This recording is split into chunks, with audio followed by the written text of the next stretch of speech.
So you do creative work, can earn money meh? Got people ask you this question before or not?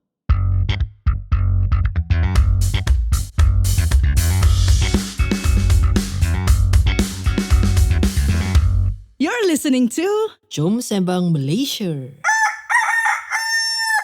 God. Funny, right? Actually, only the creative people get asked this kind of question. Write book, can earn money meh? Do music, can earn money meh? You know why not? I think it's because people equate to, wow, you're doing what you like hobby land. Does it actually pay your bills? Because normally people think doing the thing you enjoy doesn't necessarily put food on the table lah. Something like that lah. So I thought it was quite an interesting topic to explore. And because you're in the music industry, people ask you, right? So like me, writer, if you be a journalist, they don't write that. They don't ask you this kind of question. Yeah, because you know? you're on payroll. But when you're like a freelance writer writing books and they ask you, sell how many books in order to eat roti canai, you know? So I thought it's interesting to discuss about it because I wanted the people around me who's thinking about going into a creative adventure to actually have a little bit more, inspiration and hope lah, and not like a doom, let's go. You know how some of us, we step into our hobby and passion and say, I'm going to do music lah, the most I doom and then I just find a job. You don't even start with a, correct mindset or correct heart or vibe to it lah. Okay. So the first time you jump into music full time, right? What was your preparation or like thoughts? Full time Okay, actually I didn't start off full time. I started off as child labor. So I was really, really small. Maybe I was 11, 12. Those of you who are old enough, you would know. Let's go to the zoo. There's lots of things to do. Oh my gosh. So yes, I wasn't the original singer for that, but I was the second round. I think Atilia did the first one, and then the second version I did. Okay.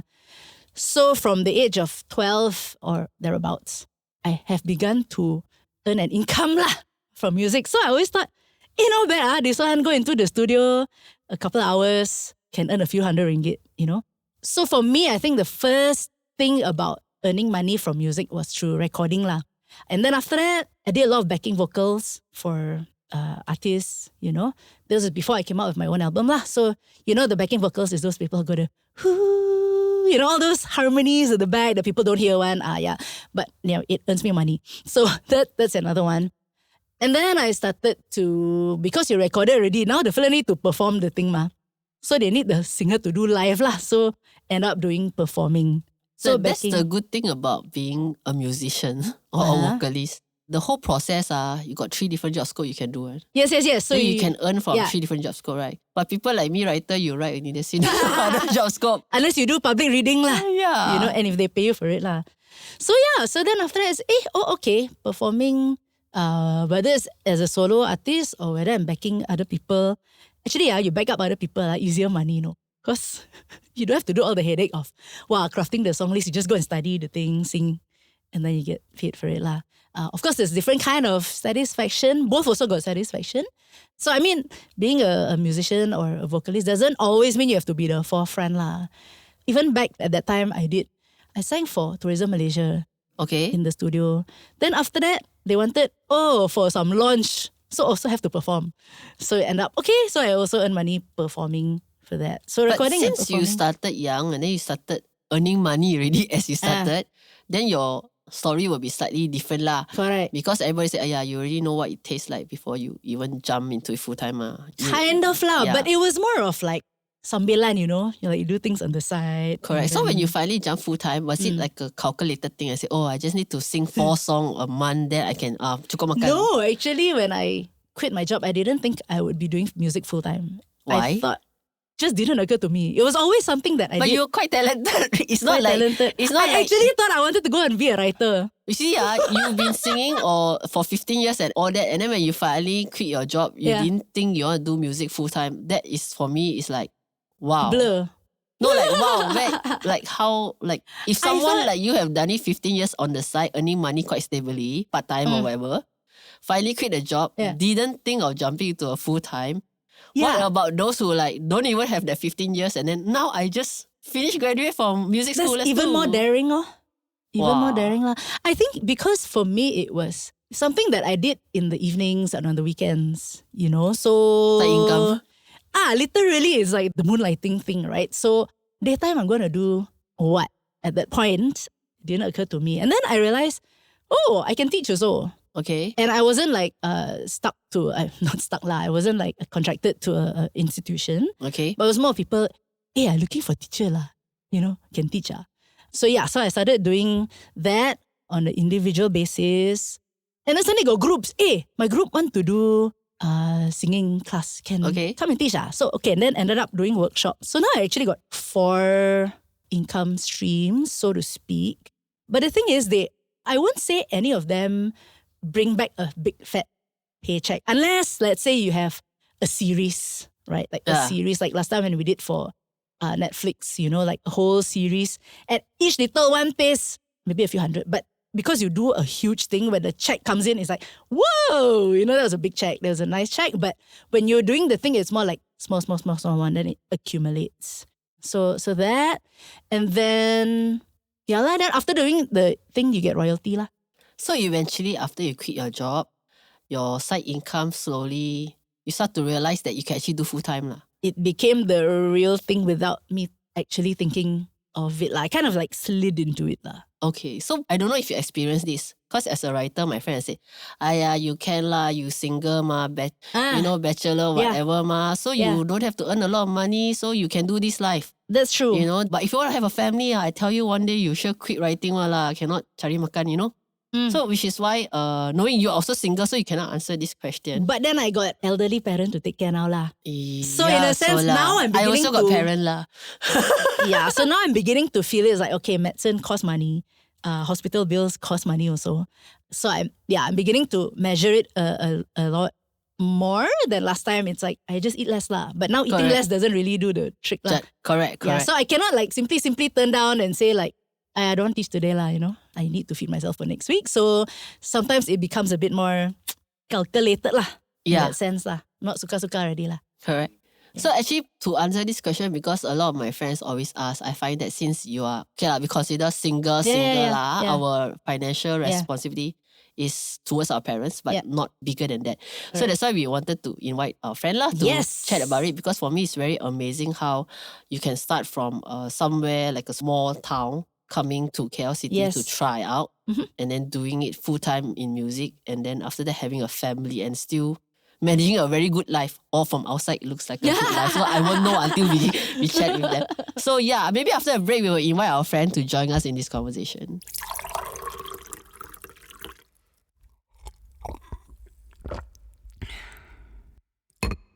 This episode is brought to you by 2105 Productions. Now, if you're looking for a place to do podcasts like us, call JD, look them up they're everywhere.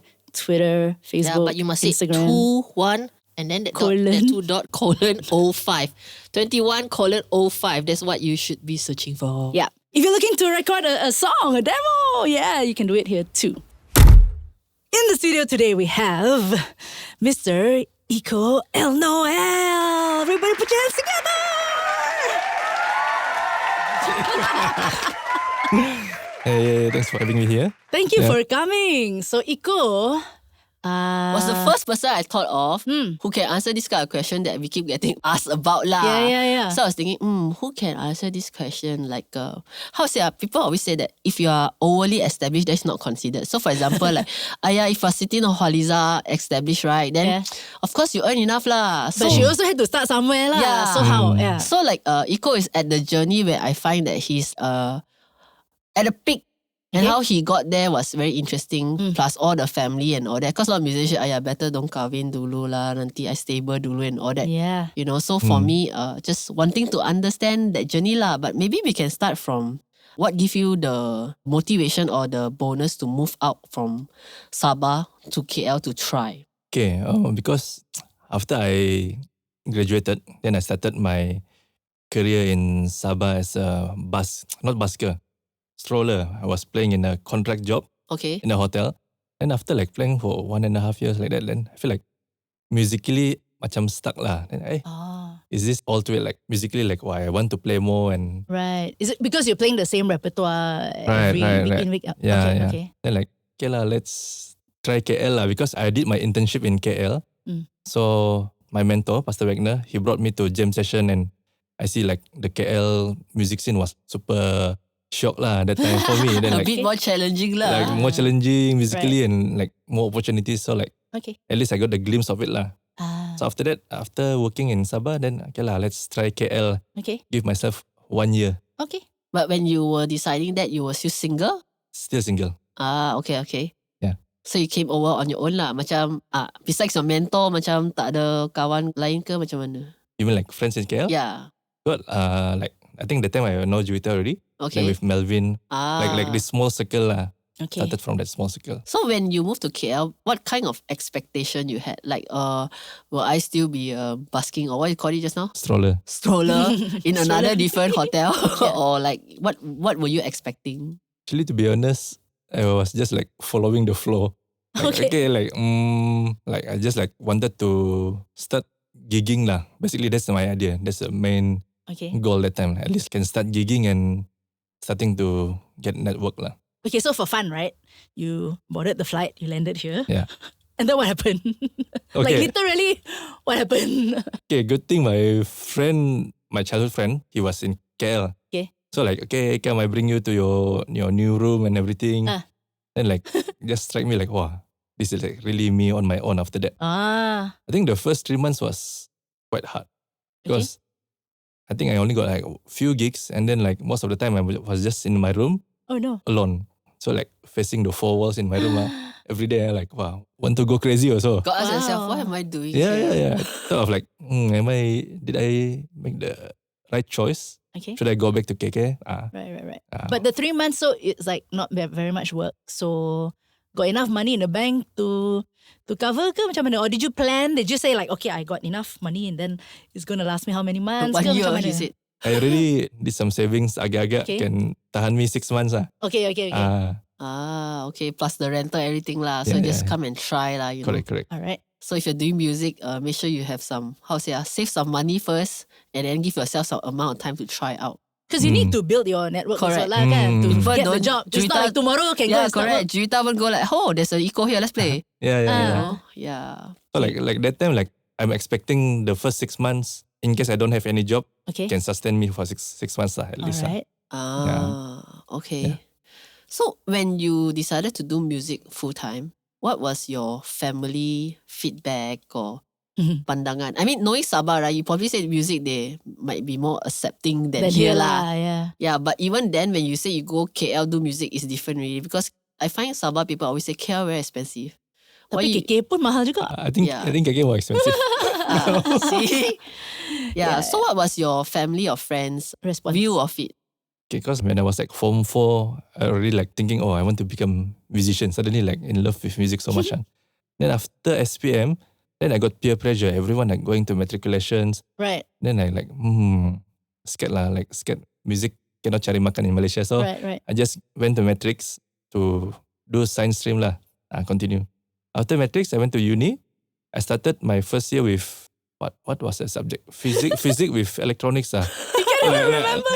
That was like my last choice. We got 8 choices Oh, okay. before going to Okay. government uni. So it was the last choice. Then I was just thrown into that course. Okay. Because my result was quite bad lah in matrix. Okay. But then after the first semester, my dad said like, hey, I see you like macam not interested only with this course. Why don't you change your music? Oh, wow. My dad was I the like one- your father. My dad was the one who initiated that.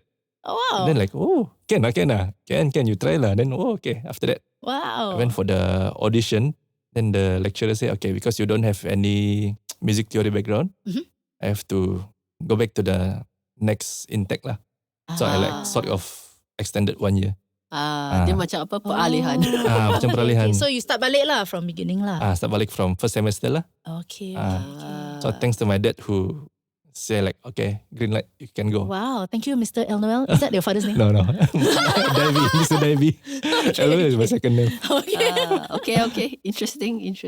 So when you come, then you started a few months playing. But in your mind, even when you're in KL that first year, right? Do you think that it will be a full-time thing? Like, did you see that? Macam boleh lah ini, mau cari makan sepanjang hidup ni. Boleh, memang boleh. Because that time was quite funny. Because I moved here like October 2015.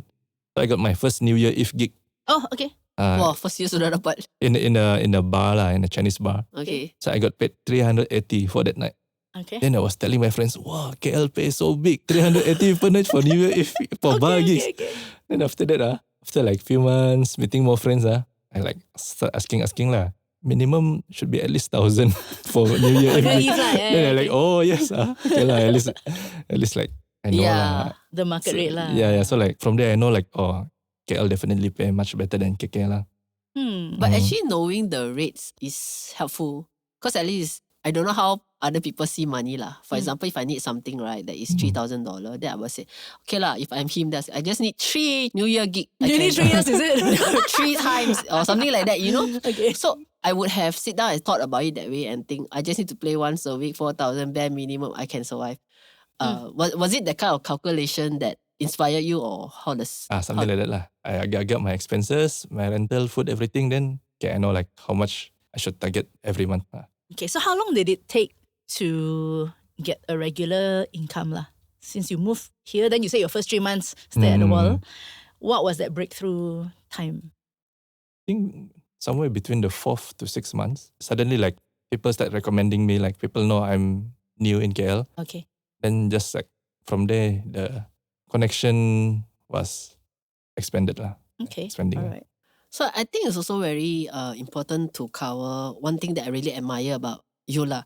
So a lot when I work with musicians, because I'm not a musician, when I first worked with musician, I didn't know got such thing as do homework, study the song, like because we always see musicians or singers that just pick up their instruments, microphone or bass, Turn up and play. and is then it? turn up and play. You know, like and because a lot of people do it as a side hustle, so you think, wow, they even have a 9 to 5 job.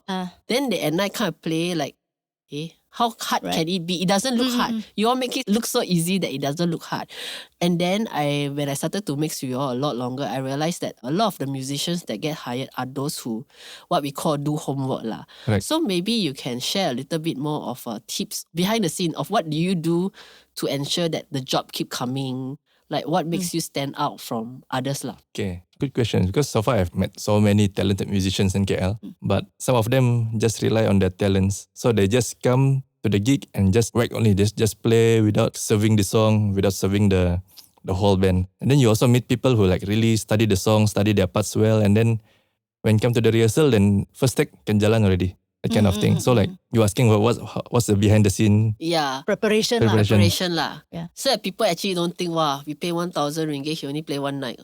You get what I mean? For 2 hours work. For non-music point of view, which actually we have majority of us are non-music industry, we probably say, how come one bassist pay 1,000 ringgit, only play 10 songs?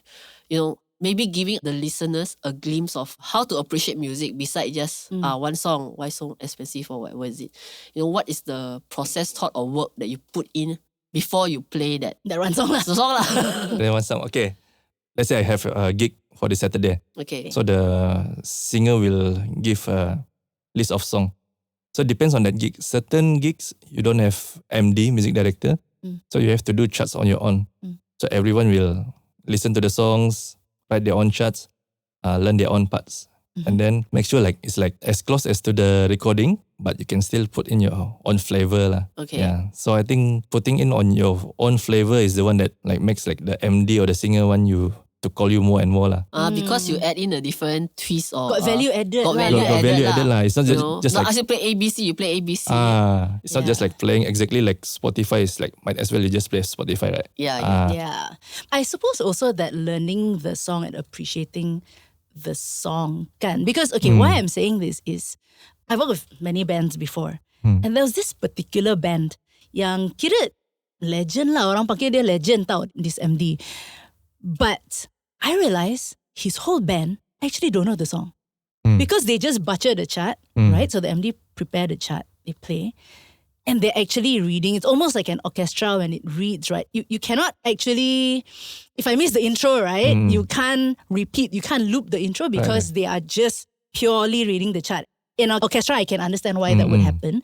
But in a band, it shouldn't because you would know lah. It's like, something is not ready or something. I need to loop the introduction. So for this particular band, walaupun dia kira legend, I realized that because I couldn't hear, I masuk first verse, they were one bar behind or one bar ahead and nobody bothered to Adjust. adjust. And that told me that, oh my gosh, this band don't bother to know the song. They're just reading it. Kira senang lah. You give them the chart. I play only A lah. B C A B C. But 1, they 2, don't, 3. because they never learn the song. They don't appreciate the song. When you don't appreciate the song, how do you bring out that extra value added Right. in the song lah? You know, so it sounds easy lah. You know, learn the song and then do that. But if you got 20 songs in a night, Yeah. and people don't bother, it will tell lah. Correct. I never called that band again. Every time I hear that person name, I'm like, maybe not. Yeah, so interestingly, when you mentioned 20 songs, right? So a lot of people say, why we pay so much money for a concert? Oh, You know, like, you know how they say lah, yeah, boleh cari makan. No, it's because the same people who ask you music boleh cari makan, it's the same people who will not pay 100 ringgit for a concert lah.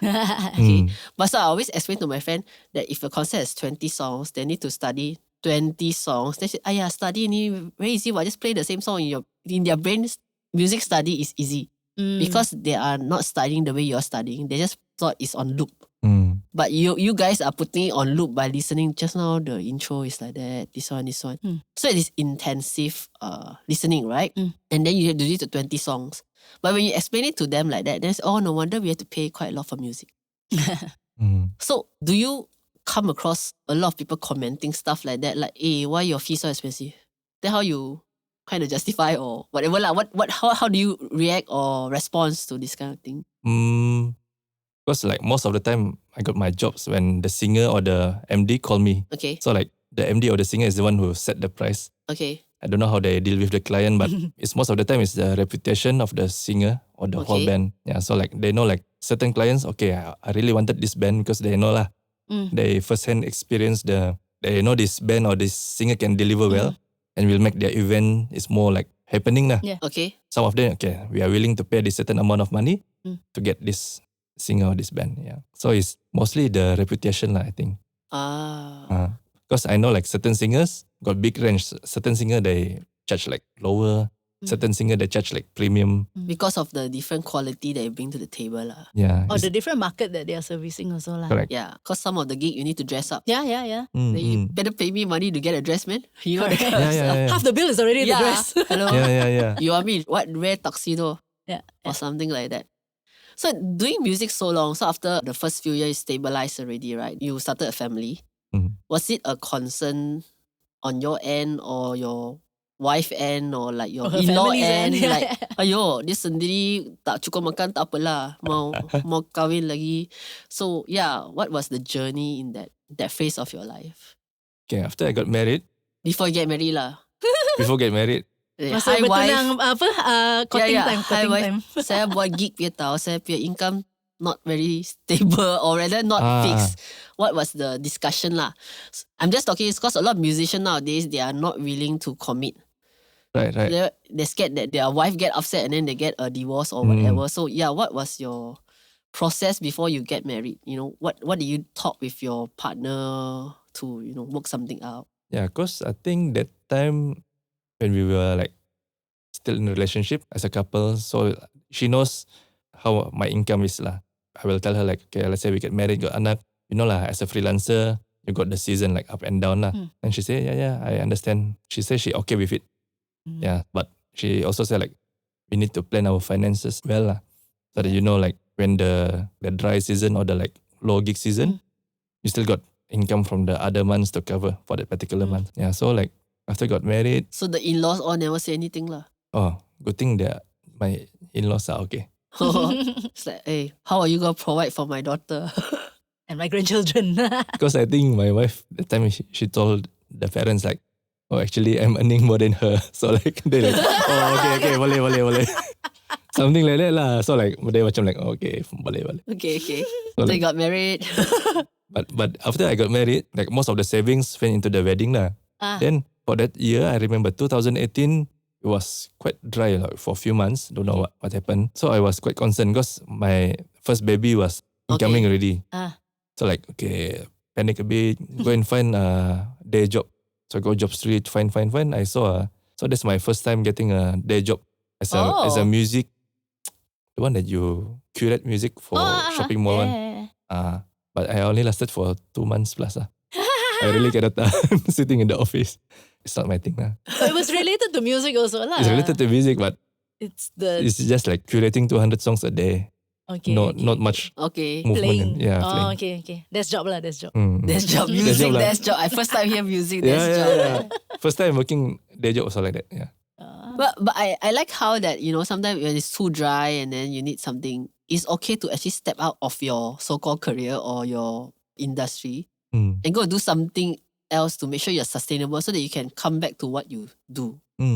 Sometimes people are very stubborn, right? They just say, wait for the next gig, Then no money until kena like maybe never pay rent, kick out of the house and then still want to wait for the next gig and not jump to something to make sure that you actually are alive for the next gig. But that's an interesting thing.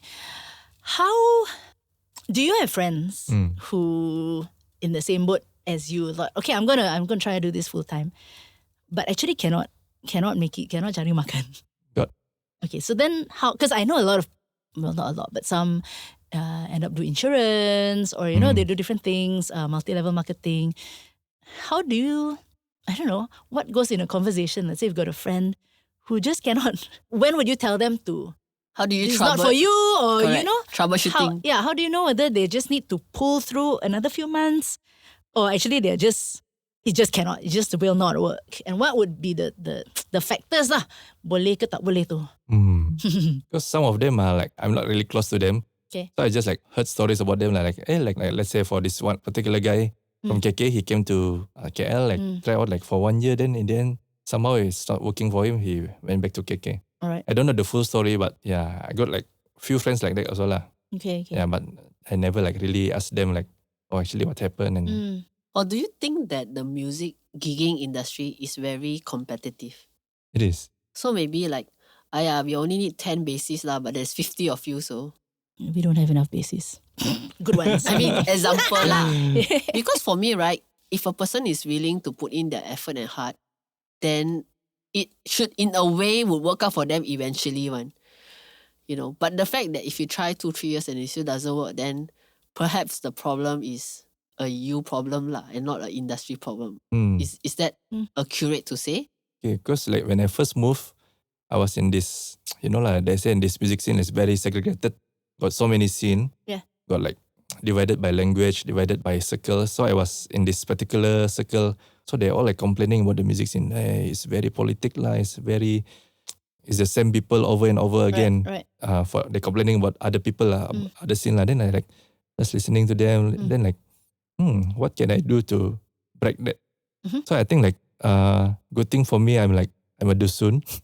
Okay. I look like Chinese. When I moved here, only I like start like speaking English lah. So like I'm not from any uni in KL, so I sort of like become like the freelancer among all the groups. I just masuk You're everywhere. not in one particular clique. Yeah. No. Instead of like group A, group B, then he play for group A, then he go group B because he's like wandering. Just like masuk everywhere. Yeah. So like Okay. The nomad basis. Correct. So I don't like limit myself to this certain circle lah. Click. So then I say like, I think it's after a while I understand it's not about like politics or what. Maybe God, but to me I think it's more of the preferences. Okay. So let's say this certain singer, she already has a certain guitarist that she likes to work with. Okay lah, maybe like stick to him. Yeah. So it's like somehow it just like become like that lah. It's not like Then you wait for the guitarist to one day fall sick or holiday, then you are the second one. Or go to in And China. then hopefully when you second one long time enough, you become either or. correct. Yeah. Because I started as the second choices many times. So when every time I got the opportunity to sub the main bassist, Yeah. I remember my mentor, Pastor Beck, said like, he said like, okay, every time you sub, you must make sure the MD or the singer, they don't feel the absence of the main bassist. Right. They don't regret lah. Like, They don't regret. I wish so and so was here. Because like I can execute what the main bassist is doing lah. Leave an impression and not be invisible. You know? Yeah. like- I Like, think so. that day, Icco play so like that. Oh, instead of like, that day we got bassist, what name? Yeah. I think the interesting about music also is it's got different genres, right? I mean, even in, let's say, design, right? You have different styles. Correct. And you need to be able, if you want to cover all the circles lah, of course, it's not possible to be good in everything, like to excel, right? But you need to at least know, okay, if I'm going to play in a Malay repertoire kind of thing, that I need to have that Malay feel, a bit of that kampong feel, a bit of that, of that kind of thing. If I'm playing straight up jazz all the time, super good at jazz, and then I'm trying to play for a Malay pop artist, and I don't have that feel for that, then you cannot also gel with the thing. And then it's not fair to say, oh, it's cliquish, what? Yeah, yeah. But yeah. actually, you're not bringing that vibe Correct, to correct. that song Correct. lah. Yeah. So I think when you say, maybe also some people, they do well as a stroller, kan? Maybe they come here and then they find that, why I cannot cari makan? It could be that they haven't got that feel for those particular other types of music that they need to play here. Correct. And therefore, because to say here also is competitive, but you say it harder to find money in KK Bakan. So it's really what you bring to the table. I think in a sense. It's not necessarily one is better than the other, but yang mana yang suits that particular job, that team better lah, kan? Interesting. So we established that you are a full-time musician, you have a young family. How does your family adapt or appreciate or the lifestyle of having you as their dad? Because like most people, right, their dads are around at night lah. But then you're gigging at night, sudah hilang itu father, you know. Or even daytime, you might take a few hours off hiding in your room. Kononnya bekerja, and all they do is like, oh, my father say he's working but he's playing. You know, what are your experience with that? When I'm at home, daytime, I try to spend as much time as possible with my kids and with my wife. Because they know like every time I'm at night, I'll be out working. Okay. Or like daytime, like today I'll be out until midnight. I already tell my wife, okay, today I'll be like long day.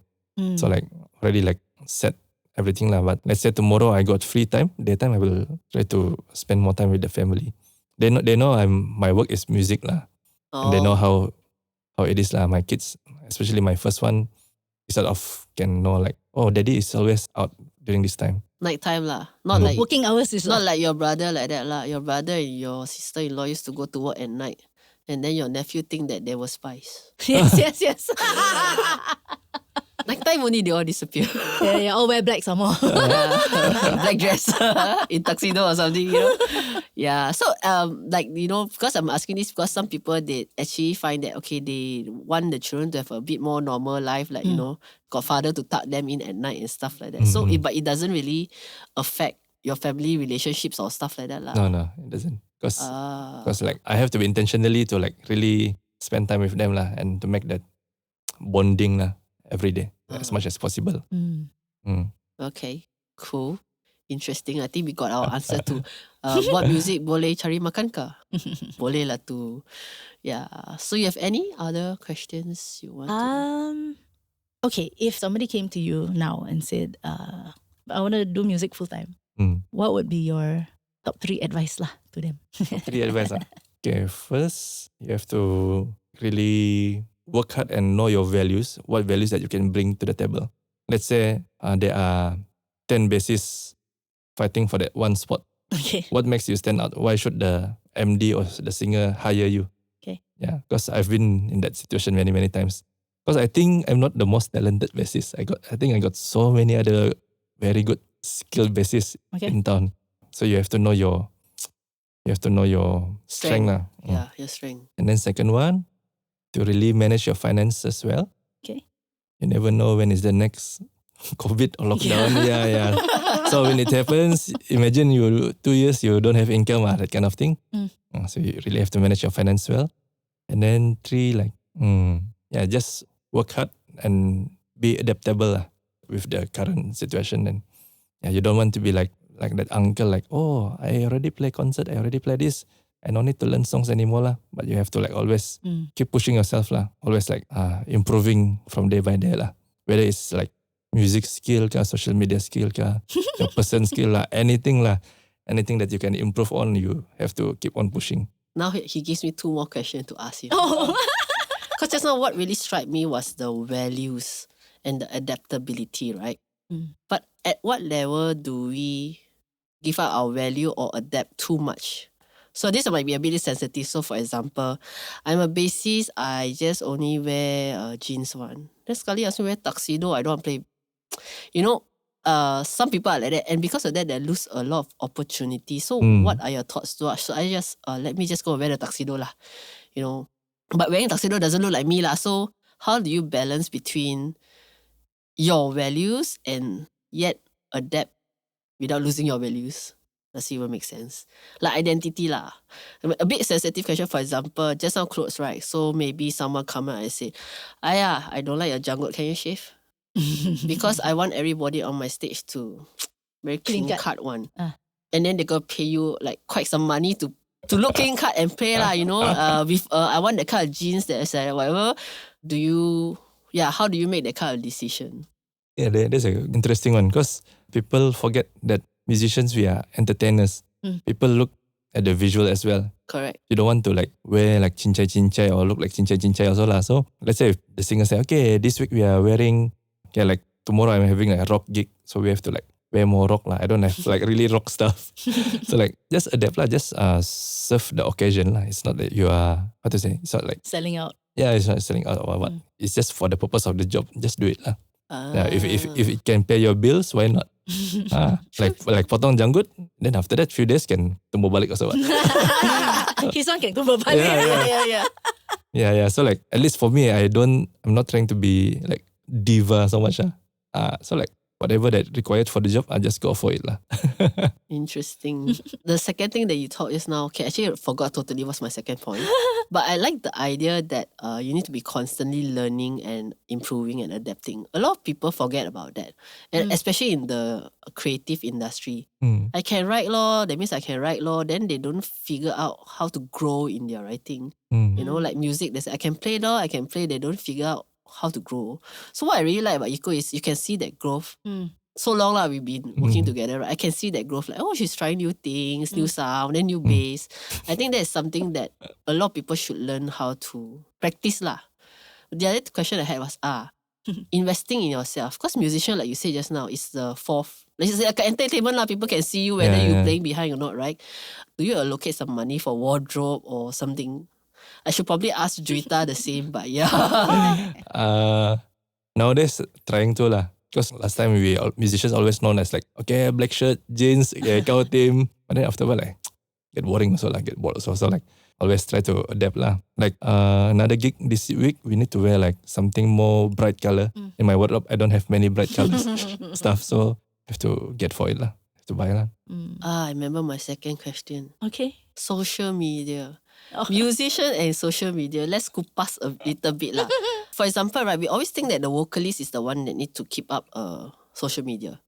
Right? Normally lah, the vocalist is the one. But nowadays, I see a lot of musicians are also starting to use social media, but not in a very, I wouldn't say it's a very strategic targeted way. What I mean by that is lah, hi, I'm a bassist. Then their photo looks like my kind of social media. I eating durian or something. Then in between, I play bassist. And then I go holiday, I go skydiving, I play bassist. But yours, I see, is more, Icco's one is very music targeted. So I find that you are really doing social media as part of your career, so to speak. So what was your thought behind it? Or like, what made you jump to this decision lah? Because it's like, kalau nak social media, Juita lah social media, dia kan vocalist. You know, like what made you put that into action? Okay, I think when I first moved here, like people don't know me in KL. Like, how can I get their attention lah?